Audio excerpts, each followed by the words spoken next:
Hey, first of all, I want to thank everyone for being here on this long day. I know it's been a bit of a slog for you all. I've been traveling all over the state, and I'm glad I got to get here in time to testify. And I also want to thank the audience for sticking around on this important matter today. What is your name? Yep, I'm State Representative Jonathan Brostoff, and I serve in the 19th District, so a little bit north of here. And No, for everybody I've asked. oh, no worries. I'm easily forgettable. I get it all the time. No problem. We're just solely reps. It's been a long day for everyone. Oh. It's been a long day. There you go. Well, I did too, because he has a slip, and we saw your slip, and there you are. And we're working on some good deaf legislation together. So Absolutely. We'll finish that up. But, Thank you. So they're just giving me a hard time for no reason. You should try working with them in the assembly. Yeah, I feel sorry for you. Yeah, they're good guys. So I just wanted to start off by asking a quick question to everyone who's in support of this. When did extreme corporate welfare become a Wisconsin value? When did extreme corporate welfare become a Wisconsin value? It hasn't. It's not. Good governance is a Wisconsin value. And that's what us as elected officials, of public servants, of the stewards for our communities should be thinking about. Good governance, not extreme corporate welfare. We do not work for Foxconn or any of these other corporations. No matter how big they are, how many promises they make, we work for the constituents who elect us and for the people of Wisconsin. So when we see a project like this, it's understandable. They'll make a lot of great statements about all the wonderful things they'll do, but their loyalty isn't to us.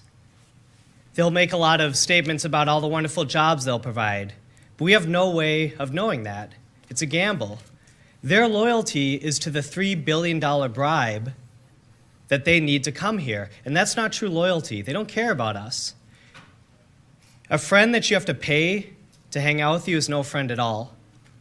So when we look at bills like this that have such an incredible impact, not just on our environment, although that's been touched on a lot today, and not just on our economic future, but this is a bribe where we have to take money out of our pockets and hand it directly over to them year after year, hundreds of millions of dollars in a check. Now remember, this is not foregoing potential revenue. We already do that because of the man-egg tax credit, right? This is us writing them checks year after year. It's very clear. That's what's happening.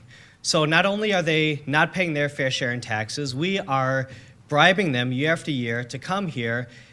And why rush it through? Even if you believe in extreme corporate welfare and you think this is a very good deal, why rush it through? Something this complicated with this many implications needs its day in court and needs the appropriate amount of time to look over all the facets and think about what we could do to our university system, to our K-12 system, to our veterans programs, to the attacking the heroin and opioid epidemic. Think about all the great things we could do with $3 billion for this state. Corporate welfare is certainly at the bottom of that list.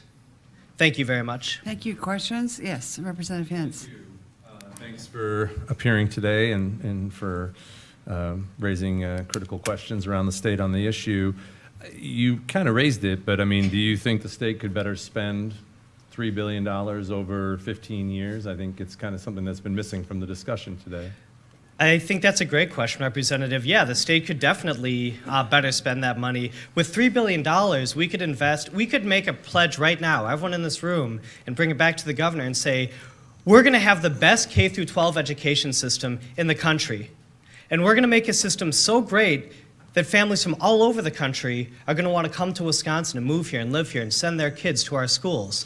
What would that look like? How much of a positive impact would that have on our state? How much money would be directly reinvested into our communities if we hired enough teachers to lower classroom sizes to an appropriate rate across the state in all of our struggling schools? Yeah, there's much better investments. We have one of the best university systems in the country, although we've been attacking it through the last couple of budgets. But what would $3 billion over the next 15 years look like right up the street in UW-Milwaukee with their limnology and water studies department?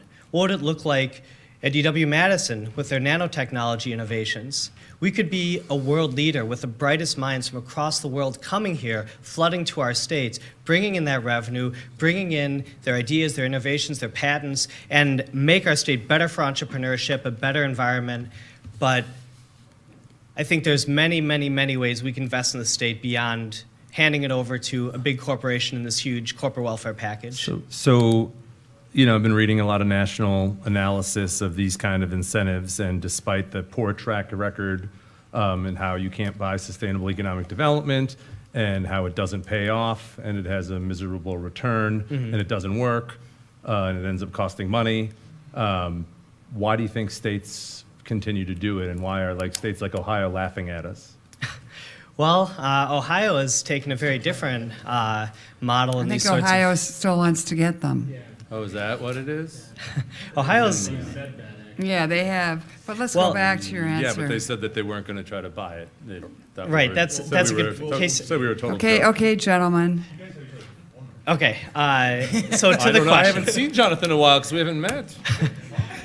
To the question, I think that Wisconsin it's a I really ratings good are point, blown and we've kind of gotten tricked as a nation in pitting states against each other in this bottom race. In fact, I was just at a conference with the national legislators from all over the country, and I think many of us were at a couple of these sorts of conferences, NCSL, et cetera.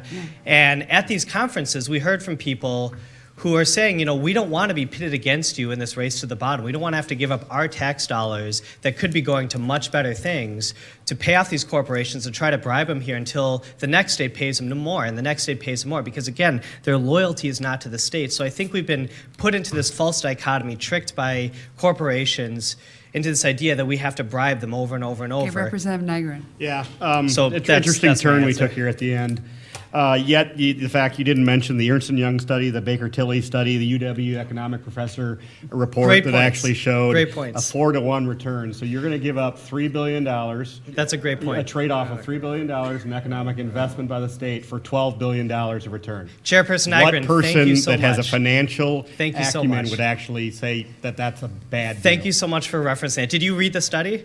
We just got the UW one. Did you read yesterday. it personally? I Not the read UW story on one. this morning. Because I read it. I got it, and I got it printed off, and I got to read it. And if you look at it, it's actually quite misleading. There's a lot of ifs and buts, and it's great that you referenced the Baker-Tilly. And $3 billion is an if too, right? Because doesn't happen if the jobs don't come. Well, no, because there's not, they are You may know, I clauses, think we're not now shall into clauses. a debate.